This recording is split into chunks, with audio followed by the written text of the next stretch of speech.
ಮಕ್ಳ ನೀವು ಶನಿವಾರದ ದಿನ ಭಜನೆ ಮಾಡ್ತಾರಲ್ಲ, ಹೋಗಿದ್ದೀರಾ ಯಾವತ್ತಾದ್ರೂ ಅಲ್ಲಿಗೆ? ಆ ಭಜನೆಯಲ್ಲಿ ಅವ್ರು ಏನ್ ಮಾಡ್ತಾರೆ ಹೇಳ್ರಿ?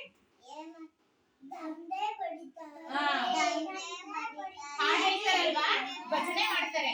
ಅಲ್ಲಿ ತಾಳ ಹಾಕ್ಬಿಟ್ಟು ಹಾರ್ಮೋನಿಯಂ ಪೆಟ್ಟಿಗೆ ಎಲ್ಲ ಇಟ್ಕೊಂಡ್ಬಿಟ್ಟು ಅಲ್ಲಿ ಭಜನೆ ಮಾಡ್ತಾರೆ. ನೋಡಿದೀರಾ ಭಜನೆ ಮಾಡೋದಲ್ಲ? ಆಮೇಲೆ ಜಾತ್ರೆಗಳೆಲ್ಲ ದೇವರೆಲ್ಲ ಕುಣಿತಾ ಇರುತ್ತಲ್ವಾ, ಅವಾಗ ನೋಡಿದೀರಾ ದೇವ್ರ ಜೊತೆಗೆ ಏನೇನೆಲ್ಲ ಶಬ್ದ ಮಾಡ್ತಾರೆ ಅಂತ ಗೊತ್ತಿದ್ಯಾ? ಏನ್ ಮಾಡ್ತಾರೆ? ಪಿಪಿ ಊದ್ತಾರೆ. ಆಮೇಲೆ ಅದಕ್ಕೆ ಚಮ್ಮಳೆ ಬಡಿತಾರೆ ಅಂತೀವಲ್ವಾ ಅದು. ಮತ್ತೆ ಮದುವೆಗಳಲ್ಲಿ ನೋಡಿದ್ರಲ್ವಾ, ಗಟ್ಟಿ ಮೇಳ ಪಿಪಿ ಊದ್ತಾರೆ ಅಲ್ವಾ? ಇವನ್ನೆಲ್ಲ ನಾವ್ ಏನಂತ ಕರಿತೀವಿ ಗೊತ್ತಿದ್ಯಾ? ಸಂಗೀತ ವಾದ್ಯಗಳು. ಏನು?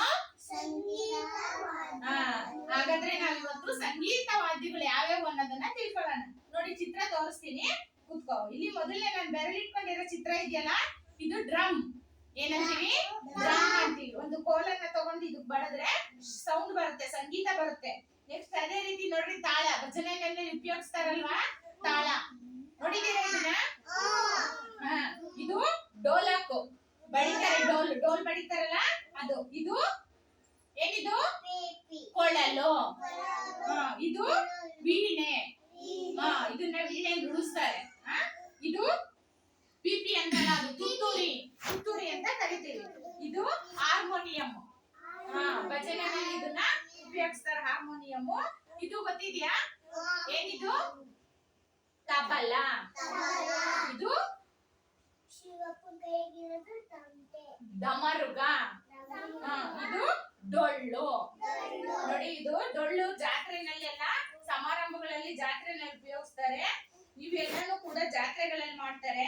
ಇದು ಸಂಗೀತ ಕಚೇರಿಗಳಲ್ಲಿ ತುತ್ತೂರಿ ಆಗಿರ್ಬೋದು. ಇದು ಮದುವೆ ಫಂಕ್ಷನ್ಗಳಲ್ಲಿ ಉಪಯೋಗಿಸ್ತಾರೆ.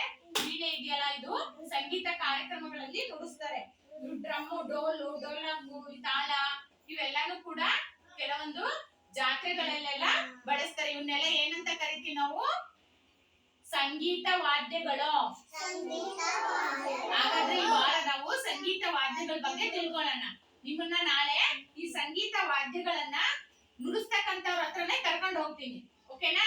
ನಾಳೆ ಹಾರ್ಮೋನಿಯಂ ನುಡ್ಸೋರು, ಪಿಪಿ ನುಡ್ಸೋರು ಇರ್ತಾರಲ್ವಾ, ಅವ್ರ ಹತ್ರ ಕರ್ಕೊಂಡು ಹೋಗಿ ನಾಳೆ ನೋಡ್ಕೊಂಡ್ ಬರೋಣ. ಇವತ್ತು ಇವುಗಳ ಬಗ್ಗೆ ಪರಿಚಯ ಮಾಡ್ಕೊಂಡ್ರಿ, ಓಕೆ? ಎಲ್ಲ ಕ್ಲಾಪ್ಸ್ ಹಾಕ್ರಿ.